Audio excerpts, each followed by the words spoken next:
இன்னைக்கு கர்த்தர் நம்ம கொடுக்க விரும்புகிற வாக்கு தத்தம் லூக்கா 1வது அதிகாரம் 45வது The வசனம். promise that God wants to give us this morning is in Luke chapter 1 and verse 45. லூக்கா 1:45.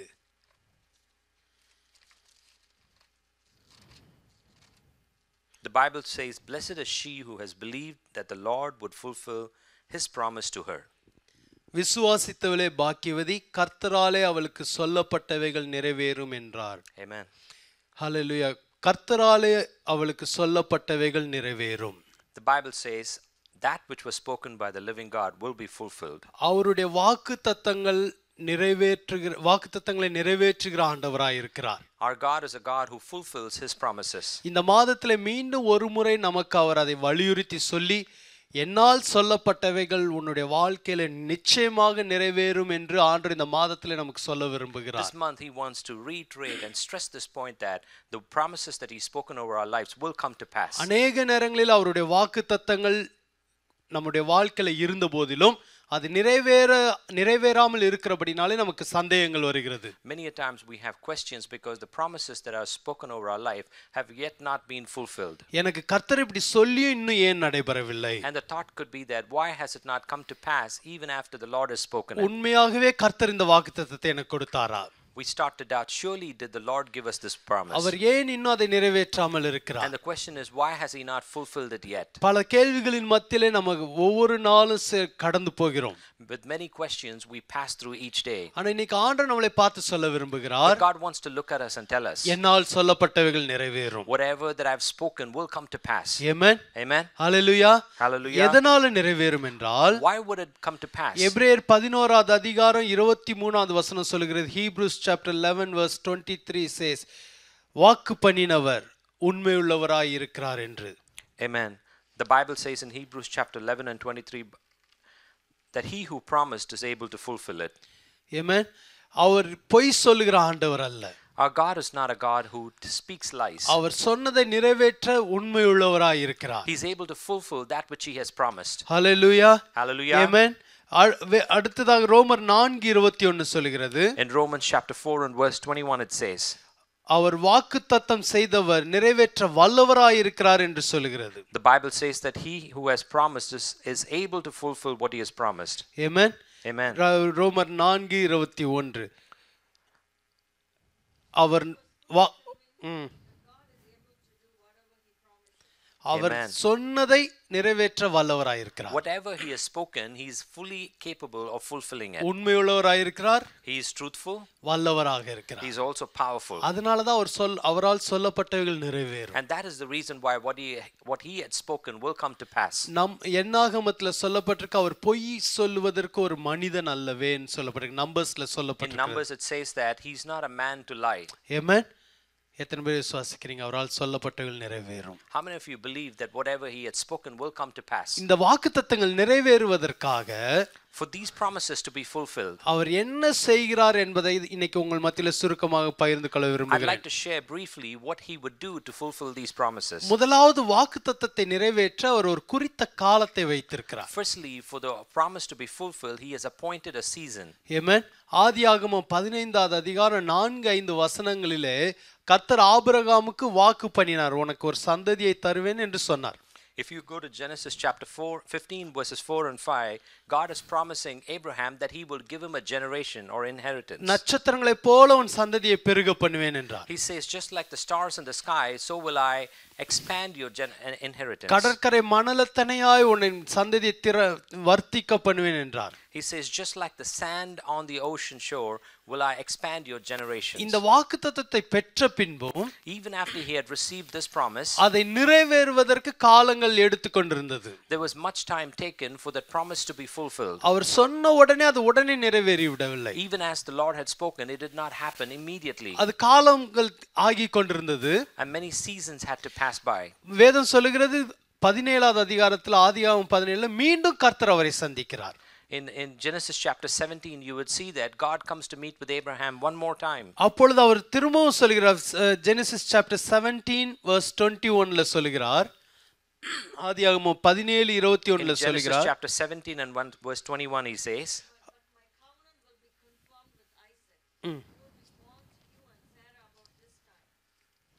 இந்த இடத்துல அவர் ஆண்டவர் சொல்லுகிறார், திரும்பவும் சந்திக்கும் பொழுது சொல்லுகிறார், வருகிற வருஷத்திலே இந்த வாக்குத்தத்தம் நிறைவேறும் என்று சொல்லுகிறார்.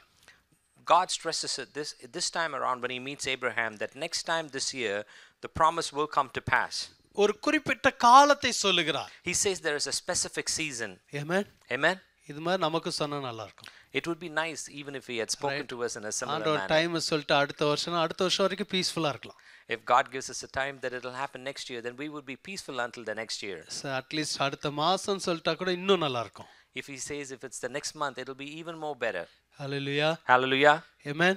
Amen. ஒரு முறை சகோதரர் சாம் ஜெபதுரை அவங்க சொன்னாங்க, அவங்க வாழ்க்கையில நடந்த சாட்சியை சொன்னாங்க. Brother Sam Jabdare had shared something that has happened in his life. அவங்களுடைய மனைவிக்கு திடீரென்று கண் பார்வை முற்றிலும் போய்விட்டது. Suddenly his wife had lost eyesight. அப்பொழுது அவங்க ஜெபித்து கொண்டே இருந்தாங்களாம். அவங்க So brother had continued to pray. சிஸ்டரும் ஜெபித்திருக்கிறாங்க. And sister also continued to pray. அப்போ அவங்க வீட்டுக்கு ஒரு ஜெபிக்கிற ஒருத்தங்க வந்து ஜெபிக்க வந்திருக்கிறார்கள். A person had come to their home to pray for them. அப்போ அவங்க ஜெபிக்கும் போது சொன்னாங்களாம், ஆண்டவருடைய வார்த்தை அவங்க மூலமா வந்திருக்கு, ஒரு தேதி சொல்லி இந்த தேதியில இத்தனை மணிக்கு உன் கண் திறக்கப்படும். While the person was praying, they clearly said that on a certain date at a certain time your wife will have eyesight. சிஸ்டர்ட்டே சொல்லியிருக்காங்க. The word was spoken to a sister. Date time. They had given a date and a time. அந்த அன்னைக்கு அந்த sister என்ன பண்ணாங்களா, அந்த கரெக்டான டேட்ல அந்த டைம்ல ஒரு அரை மணி நேரத்துக்கு முன்பாகவே பைபிள் எடுத்துட்டு ஜெபிக்க ஆரம்பிச்சிட்டாங்களாம் தனியா உட்கார்ந்து. So the sister remembered the promise, so she started to pray on that day just a half hour before that time had arrived.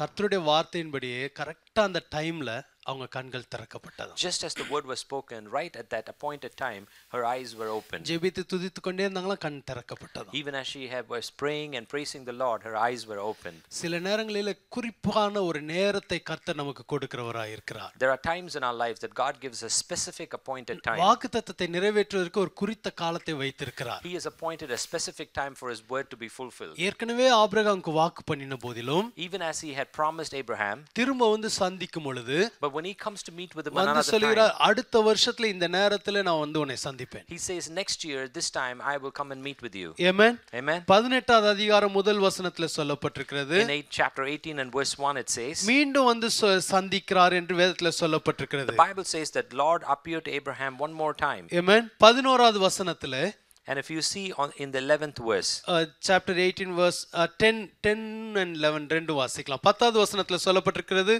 அப்பொழுது அவர் ஒரு உற்பவ காலத்திட்டத்தில் நிச்சயமாய் உன்னிடத்துக்கு திரும்ப வருவேன், அப்பொழுது உன் மனைவியாகிய சாராளுக்கு ஒரு குமாரன் இருப்பான் என்றார். சாராள் அவருக்கு பின்புறமாய் கூடார வாசலில் இதை கேட்டுக்கொண்டிருந்தாள். ஆபிரகாமும் சாராளும் வயது சென்று முதிர்ந்தவர்களாயிருந்தார்கள். ஸ்திரீகளுக்குள்ளே வழிபாடு சாராளுக்கு நின்று போயிற்று. The Bible says in Genesis chapter 18 verses 10 and 11, then one of them said, I surely return about this time next year, and Sarah your wife will have a son.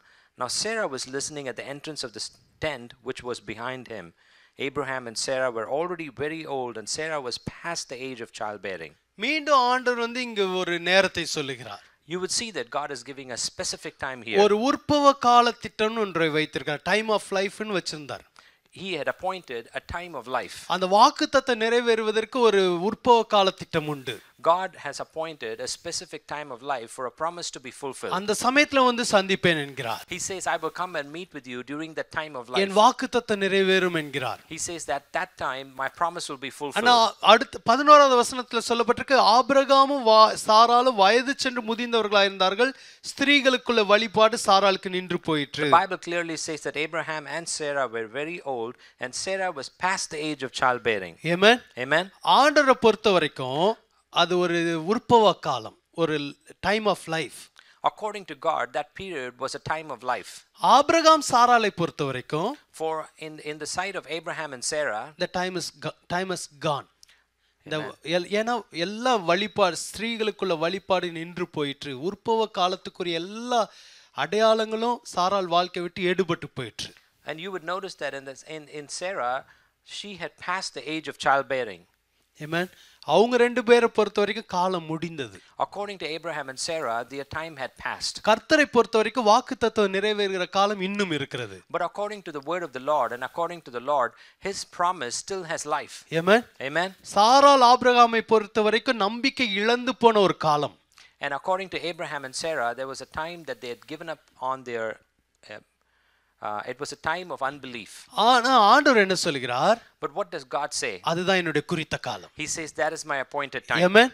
Amen. இதுதான் ஒரு ஜீவனுள்ள காலம். This is a time of life. இது ஒரு உற்பவ காலம். This is a time of creation. Amen. Amen. இதுல நான் சந்தித்து என் வாக்குத்தத்தத்தை நிறைவேற்றுவேன். During this time I will meet with you and fulfill my promises. Hallelujah. Amen. ஒருவேளை நீங்களும் ஒருவேளை நம்பிக்கை இழந்து போயிருக்கலாம். You may have lost your belief. காலம் ஆகிக்கொண்டே இருக்கிறது. And time may be passing by. அவர் சொன்ன வாக்குத்தத்தம் ஏன் நிறைவேற And மாட்டேங்கிறது? the question is, why has his promise not ஏன் fulfilled? எல்லாமே டெட்டா காணப்படுகிறது? Why does everything seems dead? ஒரு ஜீவனும் இருக்கிற மாதிரி தெரியலையே. It seems like there's no life in it. ஆனா ஆண்டவர் என்ன சொல்கிறார்? But what does God ஒரு say? உற்பவ காலம் உன்னுடைய வாழ்க்கையில உண்டு. There is a season of life in your life. Amen. Amen. எத்தனை பேர் How விசுவாசிக்கிறீங்க? many of you believe in this word? Amen. Amen. Hallelujah. Hallelujah. நம்ம விசுவாசிக்கணும் அவர் சொன்னபடியே எனக்கு நடக்கும். We need to believe that God, he will, just as he had spoken, it will come to pass. அவர் வாக்குத்தத்தத்தை நிறைவேற்றுவதற்கு வல்லவராயிருக்கிறார். He is able to fulfill the promises that he had given us. Genesis chapter 21 verses 1 and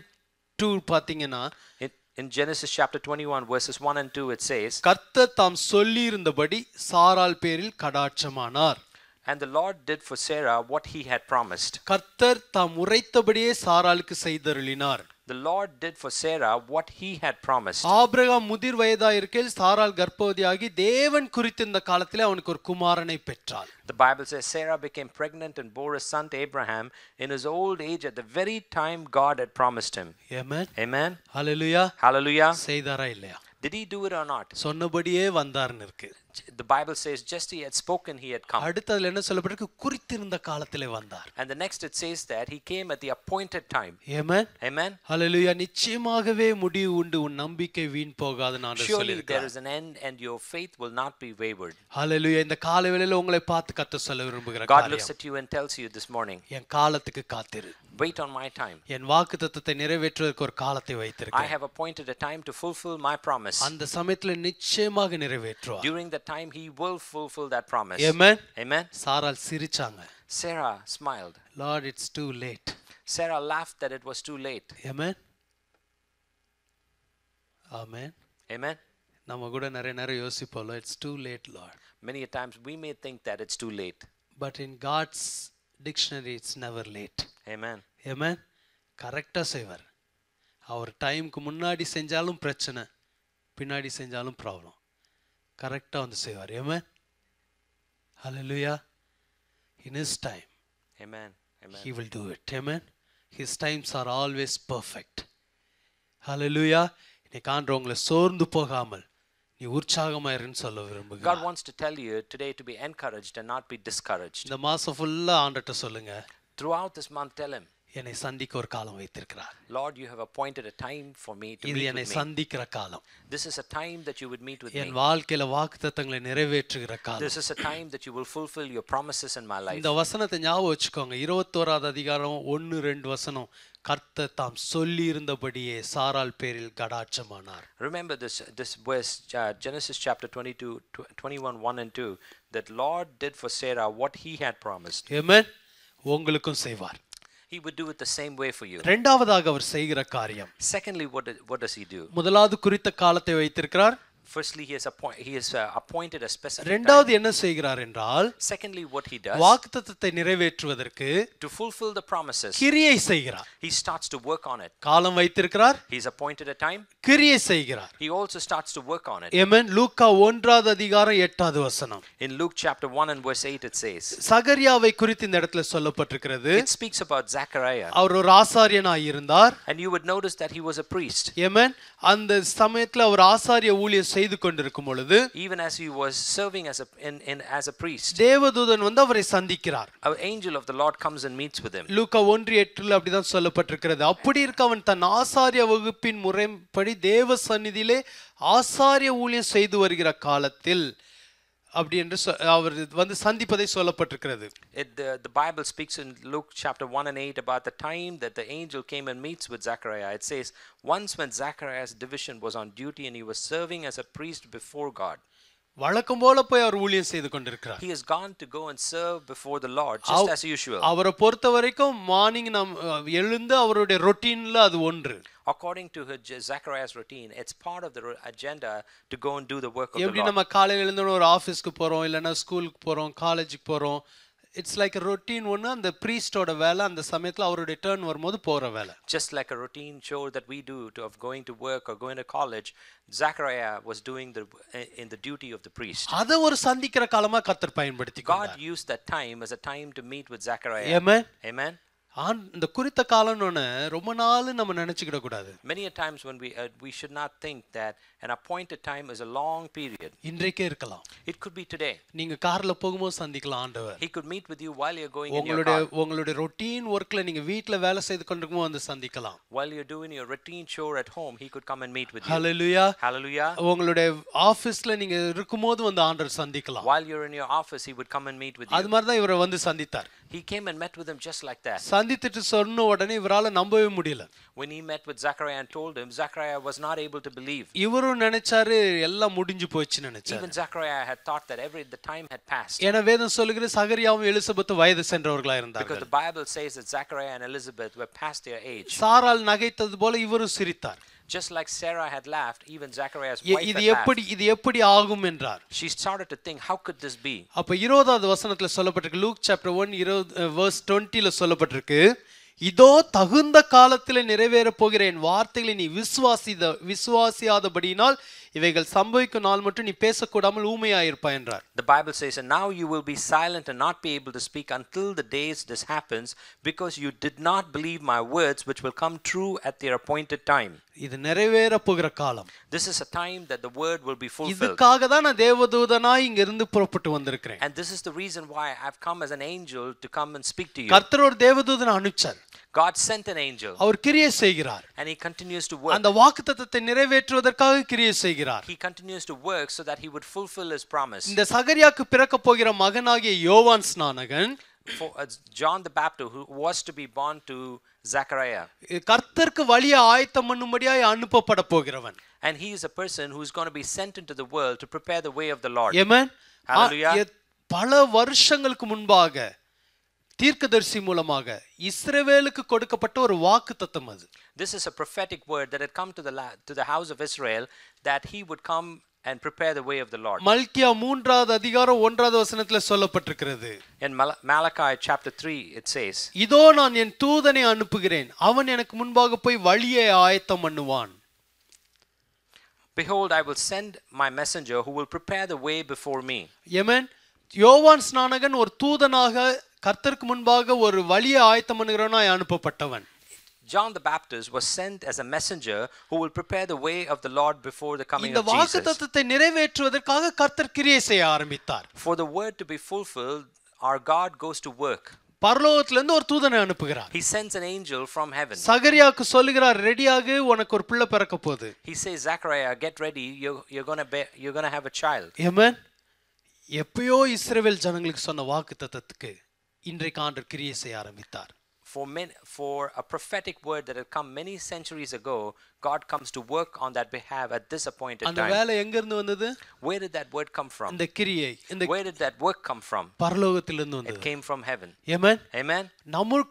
நம்முடைய வாழ்க்கையில வாக்குத்தத்தத்தை நிறைவேற்ற, even in our own life, for the word to be fulfilled, கர்த்தர் பரலோகத்திலிருந்து கட்டளையிடுவார். He will speak and command from heaven. விசுவாசிக்கிறீங்களா? Do you believe in this? Amen. Amen. Hallelujah. Hallelujah. தூதனை எங்க ஒரு தேவ தூதனை எங்கெங்க அனுப்பணுமோ அங்கங்க போய் ஆண்டவர் அனுப்புவார். Wherever God needs to send an angel, he will send them. Amen. Amen. பரலோகத்திலிருந்து அனுப்புவது மாத்திரமல்ல, not only will he send from heaven, அவர் பூமியிலும் கிரியை செய்கிறவர். He starts to work on the earth too. Amen. 2 ராஜாக்கள் 7வது அதிகாரம் முதல் வசனத்தில் பார்ப்பீர்கள் என்றால், in 2 Kings chapter 7 verse 1. 2 ராஜாக்கள் 7:1ல சொல்லப்பட்டிருக்கிறது, எலிசா தீர்க்கதரிசி மூலமாக கர்த்தருடைய வார்த்தை வந்தது, நாளைக்கு இன்றைய இந்த வேளையிலே சமாரியாவிலே பஞ்சம் தீரும் என்றார். In 2 Kings chapter 7 and verse 1 it says, about this time tomorrow all the famine will be removed. சமாரியாவிலே நாளைக்கு இந்த நேரத்துல பஞ்சம் தீர்ந்து விடும் என்ற வார்த்தை வந்தது. The word had come that in Samaria that the famine will be removed. அப்படின்னா எவ்வளவு நேரத்துல? Within how many hours would that happen? நாளைக்கு இந்நேரம்னா ஒரு 24 ஹவர்ஸ்க்குள்ள. If we have to say tomorrow about this time, which means it's about a 24-hour period. Amen. 24 ஹவர்ஸ்க்குள்ள ஒரு வாக்கு தத்தம் நிறைவேறணும். Within 24 hours a promise has to be fulfilled. Amen. Amen. அப்ப அந்த வாக்கு தத்தம் நிறைவேறுவதற்கு 24 ஹவர்ஸ்க்குள்ள ஒரு வொர்க் ஆண்டர் பண்ணணும். If a promise had to be fulfilled in 24 hours, then God needs to work within that 24 hours to complete it. எப்படி இந்த பஞ்சம் தீர்வதற்கு என்ன பண்ணினார்? What did he do to remove the famine? பரலோகத்திலிருந்து மன்னாவை அனுப்பல. He did not send manna from heaven. பண்ணுனா பண்ணிருக்கலாம். If he had to do it, he would do it. இஸ்ரவேல் ஜனங்களுக்கு வானத்திலிருந்து மன்னா வந்தது. For the children of Israel, they received manna from heaven. ஒண்ணும் வரல. But they did not receive it here. ஒரு தூதனை அனுப்பிச்சு ப்ரொவிஷனை கொடுக்கல. He did not bring about he did not send an angel to provide for them. Amen. Amen. நிறைய நேரம் வாக்குத்தத்தம் நிறைவேறுவதற்கு Many a time for the promise to be fulfilled, நம்ம ஒரு வழியை நம்மளே வச்சிருப்போம். we may have a plan and a way that the promise has to be இந்த fulfilled. promise fulfill ஆகணும்னா If this promise has to be fulfilled, 24 மணி நேரத்துல பஞ்சம் தீரணும்னா if within 24 hours if the famine has to be இந்த removed, ஆள்ட்ட இருந்து ஒரு check வந்தா கொஞ்சம் settle ஆகும். and if this person sends me a check, then this will be settled. Right? Amen. இந்த ஒரு ஆர்டர் கிடைச்சா எனக்கு செட்டில் ஆகும். If this order comes to pass, then it will be settled. Amen. நினைப்பீங்களா இல்லையா? Would you think that நம்ம way? ஒரு strategy வச்சிருப்போம். We may have a strategy. ஒரு போனஸ் வந்தா இஸ்ரேல் ட்ரிப்பை கவர் பண்ணிடும். If a bonus comes, then it will cover for the Israel trip. நம்ம ஒரு வழிகள் வச்சிருப்போம். We may have our own way. ஆனா அவர் கிரியை செய்கிற விதம் வித்தியாசமா But the இருக்கும். way he works is completely different. Amen. Amen. நம்ம ஒரு ஸ்ட்ராட்டஜி நம்ம ஒரு வழிமுறை வச்சிட்டு டிஸ்கரேஜ் ஆயிடுவோம். Many a times we have our own way and we discourage. 24 மணி நேரத்துல வாக்குத்தத்தம் நிறைவேறினா வானம் திறந்தே ஆகணும். If for a famine have to be removed within 24 hours, then the heavens need to be opened. அல்லது ஒரு தூதன் வந்தே ஆகணும். Or else an angel has to be sent. Correct? Amen. ஆனால் அவர் வாக்குத்தத்தம் நிறைவேறுவதற்கு எப்படி வேண்டுமானாலும் கிரியை செய்வார். But he would work in any means and way possible for his word to be fulfilled. ஆனா ஒரு குட் நியூஸ் என்ன தெரியுமா? You know what the good news is? அவர் கிரியை செய்கிறார். He works on our behalf. Amen. Amen. ஹalleluya. எப்படி கிரியை செய்தார் தெரியுமா இங்க? You know how did he work here? ஒதுக்கப்பட்ட ஒரு 4 குஷ்டரோகிகளை பயன்படுத்த ஆரம்பித்தார். He started to use people who are outcast, 4 lepers. Amen. அந்த 4 குஷ்டரோகிகள் ஊருக்கு வெளியில இருந்தாங்க. And these 4 lepers were living outside the city. அவங்களுக்கு இந்த வாக்குத்தத்தமும் தெரியாது ஒண்ணும் தெரியாது. They do not know this promise or did not know anything else. அவங்க என்ன தெரியுமா நினைச்சாங்க? எப்படினாலும் சாக போறோம். நம்ம ஊருக்குள்ள போனா நம்மால் கொல்லுவான். எதிரியோட கேம்புக்கு போனாவது போகலான்ட்டு அவன் அப்படி போனாங்க 4 பேரும். These 4 lepers knew that they were going to die one way or the other. If we go into the city limits, then our own people will kill us. If we go into the enemy camp, and maybe the enemy would kill us. Time இல்லாதனால நீங்க வீட்ல போய் வாசிங்க. 7வது அதிகாரம் 3வது வசனம் 4வது வசனத்துல அந்த குஷ்டரோகிகள் போன பொழுது கர்த்தர் அந்த சீரிய ராணுவத்திற்கு ரதங்களின் இரைச்சலின் சத்தத்தை உண்டாக்கினாராம்.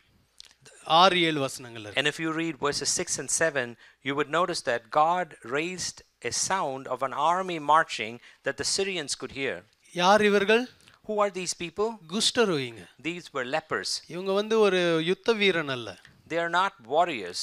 கால்ல நிறைய விரல் கூட அழுகி போயிருந்திருக்கும். It's likely that even the toes would have been spoiled. நொண்டிட்டு நடந்திருக்கலாம், இழுத்துட்டே போயிருக்கலாம். It's likely they would have limped or dragged themselves. ஆனா ஆண்டவர் சீரிய ராணுவத்துக்கு எப்படிப்பட்ட ஒரு சத்தத்தை கொடுத்தாரோ ஒரு ராணுவம் வருவது போல் கொடுத்தாராம். But what happened was it was like the sound of the chariots and an army coming. அவங்களுக்குள்ள ஒரு பயத்தை கொண்டு வந்தாராம். He brought about a fear within the Arameans. Amen.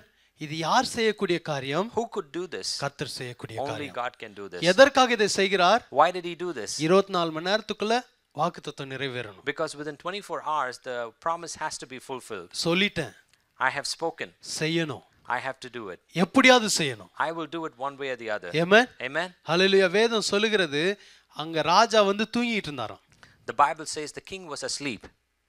எவ்வளோ நம்மளா இருந்தால் என்ன பண்ணுவோம், 24 மணி நேரத்தில் நிறைவேறணுமே, எப்படி நிறைவேறும், வானத்தையாவது பார்த்துட்டே இருந்திருப்போம். It's likely that if we are in that position, we would probably be looking at the heavens thinking, how is this going to be fulfilled? இந்த ராஜா விசுவாசத்தில் போய் தூங்கியிருக்கலாம், சரி It's எப்படியாவது likely- நாளைக்கு நடக்கும்னு தூங்கியிருக்கலாம். ஒன்று It's likely that firstly the king went to sleep because with belief that this will happen tomorrow. இல்லை இது சும்மா கதை விட்றாந்தாலுன்ட்டு எலிசாவை கதை விட்றான்ட்டு போய் தூங்கியிருக்கலாம். Or it could be the other way, that Elisha probably is not speaking the truth and he went to sleep.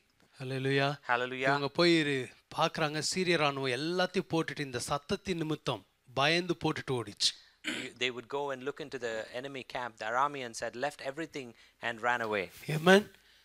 எப்படி ஆண்டவர் கிரியை செய்தார் பாருங்க. See how God had worked. அவங்களுடைய பஞ்சம் தீருவதற்கு For their famine to be removed, கர்த்தர் கிரியை செய்தார். God works on their behalf. வேதம் சொல்லுகிறது 2 ராஜாக்கள் 7வது அதிகாரம் 16வது வசனம், எனக்கு கர்த்தர் சொன்னபடியே அவர் சொன்னபடியே நிறைவேறியது என்று வேதம் சொல்லுகிறது. The Bible says in 2 Kings chapter 7 and verse 16, just he had spoken, it came to pass. கர்த்தருடைய வார்த்தையின்படியே அது நிறைவேறியது. It was completed just as God had spoken. Amen. Amen. சாதாரண நபர்களை கொண்டு கூட கர்த்தர் நமக்காக கிரியை செய்ய முடியும். Even using ordinary people, God can work on our behalf. நீங்க நம்பிக்கை இழந்த ஒரு சூழ்நிலையை பயன்படுத்தி கர்த்தர் நமக்காக வாக்குத்தத்தம் நிறைவேற கிரியை செய்ய முடியும்.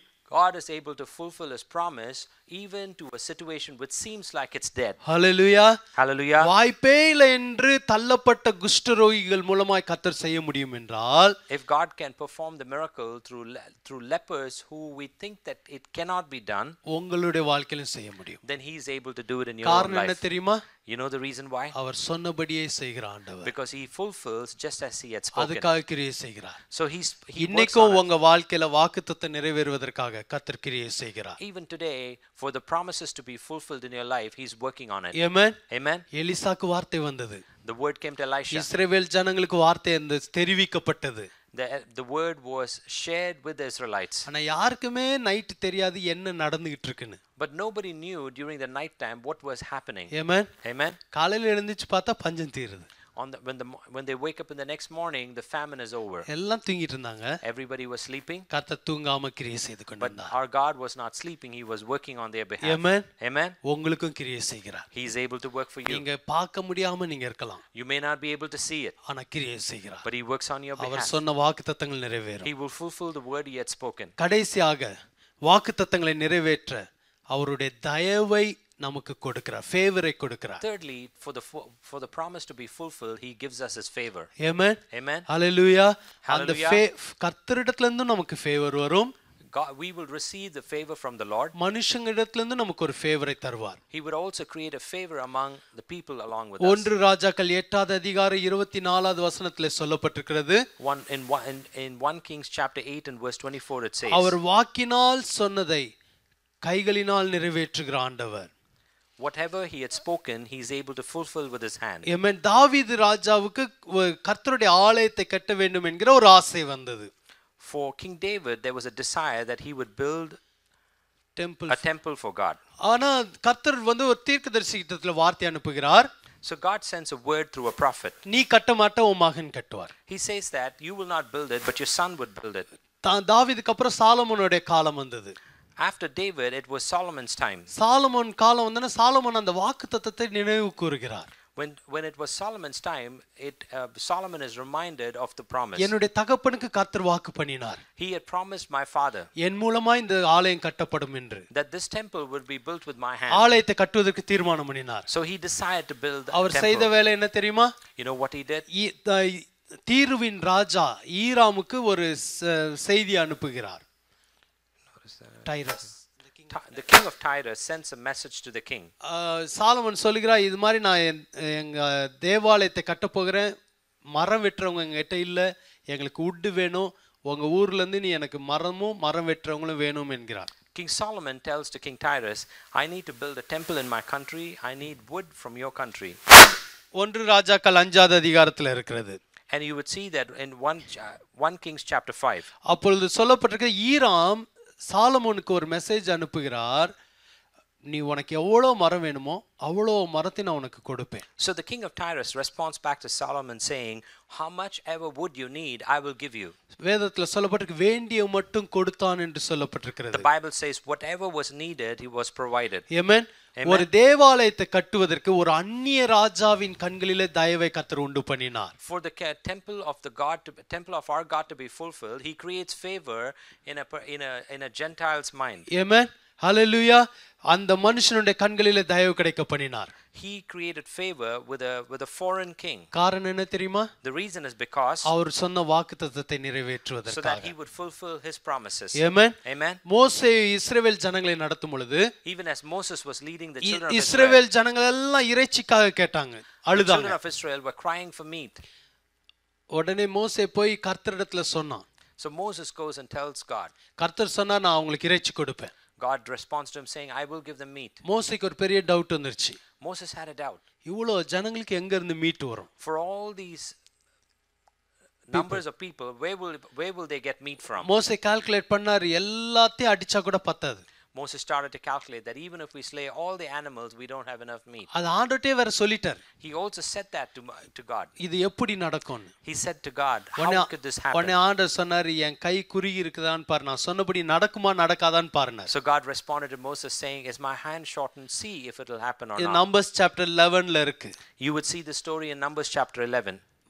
இந்த இடத்துல பாருங்க, மோசேக்கு சந்தேகம் இருந்தது. You would notice here that Moses had a doubt. இந்த வாக்குத்தத்தம் எப்படி நிறைவேறும் How என்று. will this promise come to pass? ஜனங்கள்லாம் முறுமுறுத்து அழுதாங்க. All the people were complaining and crying. ஆனா ஆண்டவர் வாக்கு பண்ணிட்டார். But God had promised. Amen. இந்த வாக்குத்தத்தத்தை நிறைவேற்றுவதற்காக அவர் கிரியை செய்ய ஆரம்பித்தார். So for him to fulfill the promise, he started to work on that அவர் ஒரு word. தயவை அனுப்பினார். He sends a favor. வேதம் சொல்லுகிறது கர்த்தரிடத்திலிருந்து புறப்பட்ட ஒரு காற்றுன்னு Numbers chapter 11 verse 31ல சொல்லுகிறது, கர்த்தரிடத்திலிருந்து புறப்பட்ட ஒரு காற்று. In Numbers chapter 31 and verse 11 it says there was a wind that was sent from the Lord. அந்த காற்று வந்து காடைகளை கொண்டு வந்து குவித்ததாம். And it says that wind brought about the quails and heaped them there. கர்த்தரிடத்திலிருந்து புறப்பட்ட காற்று என்பது கர்த்தரிடத்திலிருந்து வருகிற ஒரு ஃபேவரை குறிக்கிறது. This wind that started from the Lord reminds us of the favor of the Lord. Amen. Amen. இந்த காற்று எதற்காக புறப்பட்டு வந்தது? Why was this wind started? மோசேயோட விசுவாசத்தினால அல்ல. It was not because of Moses' faith. மோசே சந்தேகப்பட்டார். Moses had doubts. ஜனங்க வந்து ஸ்தோத்திரம் பண்ணனதால அல்ல. It's not because the people praised. ஜனங்க அழுது முறுமுறுத்தாங்க. But the people were complaining and crying. Amen. Amen. ஹalleluya. ஜனங்க அழுது முறுமுறுத்தாங்க. மோசே சந்தேகப்பட்டார். ஆனா இவைகள் எல்லாவற்றுக்கும் மத்தியில கர்த்தரிடத்திலிருந்து ஒரு காற்று புறப்பட்டது. Even amidst the doubt that Moses had and the complaining and crying from the people, there was a favor that came from the Lord. காரணம் என்ன தெரியுமா? The reason is because அவருடைய வாக்குத்தத்தத்தை so நிறைவேற்றுவதற்காக. that his promises would be fulfilled. Amen. Amen. Favour என்பது நம்முடைய தகுதியை பார்த்து வருவதல்ல, கர்த்தரிடத்திலிருந்து வருகிற இரக்கத்தினால வருவது. Favor is not dependent upon our status, but it comes from the mercies of the Lord. எத்தனை தடவை முறுமுறுத்திருக்கோம்? How often we have complained? எத்தனை முறை சந்தேகப்படுறோம்? How often we doubt? இதெல்லாம் அவர் கணக்குல வச்சார்னா ஒண்ணும் செய்ய முடியாது. If he had to keep number on this, count on this, then nothing would happen. ஃபைலை க்ளோஸ் பண்ணி சைடுல வச்சிருவாரு, விடு. He would possibly close the file and keep it aside. Amen. Amen. ஆனாலும் என்ன செய்றார்? ஃபேவர் பண்ணுகிறார். But he gives us favor. நான் சொல்லிட்டேன், I've spoken. இத நடத்தணும். I will fulfill it. என் சமூகத்துல இருந்து ஒரு காற்று அனுப்பணும். I will send a wind from my presence. Amen. Amen. மனுஷர் கண்களில தயவு கிடைக்கும், அவருடைய சமூகத்துல இருந்து ஒரு தயவு வரும். He will create favor in the sight of men, and there will be favor that comes from his throne. Amen. வாக்குத்தத்தங்கள் நிறைவேறும். Because his promise will be fulfilled. எழுந்து நிக்கலாமா? Shall we stand together? ஆண்டவரே, இந்த வார்த்தைக்காக நன்றி செலுத்துகிறோம். Father, we thank you for this word. இயேசுவின் நாமத்தினாலே ஒவ்வொரு வாழ்க்கையில சொன்ன காரியங்கள் நிறைவேறுவதாக. Let your will be fulfilled in the name of Jesus, just as you have spoken in their lives. நீர் குறித்த காலம் இந்த மாதமாய் இருப்பதாக. Let this month be a time that you have appointed. ஆண்டவரே, இந்த மாதம் நீர் கிரியை செய்கிற ஒரு மாதமாய் இருக்கட்டும். Let this month be a time that you work on this இந்த season. மாதம் உம்முடைய தயவை உம்முடைய பிள்ளைகள் பார்க்கிற மாதமாய் இருக்கட்டும். Let this be a month that they would see your favor. மனுஷ கண்களிலே தயவு உண்டாகட்டும். Let there be favor created in the sight of men and women. உம்முடைய சமூகத்திலிருந்து ஒரு தயவு புறப்பட்டு வருவதாக. Let there be a favor that arise out of your presence. எல்லாரும் ஆண்டவர்ட்ட ஒப்புக்கொடுங்க. Would you all commit yourself ஆண்டவரே, to எனக்கு God? உம்முடைய தயவு வேண்டும். Lord, I need your favor. என் முறுமுறுப்புகளை நீர் அறிந்திருக்கிறீர். Lord, you know my complaining. என் சந்தேகங்களை நீர் You அறிந்திருக்கிறீர். know my doubts. இவைகளுக்கு எல்லாவற்றுக்கும் மேற்பட்டு உம்முடைய தயவு எனக்கு உண்டாவதாக. Lord, above all this, let your favor be created for me. ஹalleluya. அவருக்கு நன்றி செலுத்துங்க. உங்களுக்காக அவர் கிரியை செய்து கொண்டிருக்கிறார். Please, would you thank him because he's working on your behalf. ஹalleluya. சூப்பர்நேச்சுரலா கர்த்தர் கிரியை செய்ய வல்லவர். God is able to provide you supernaturally. ஹalleluya. உங்களுடைய சர்க்கம்ஸ்டான்ஸை பயன்படுத்தி அவர் உங்களுக்கு வாக்குத்தத்தத்தை நிறைவேற்ற வல்லவர். He is able to work through your circumstances and still fulfill his promise. அற்புதங்களை செய்ய போகிறதற்காக நன்றி. I thank you that you're going to perform miracles.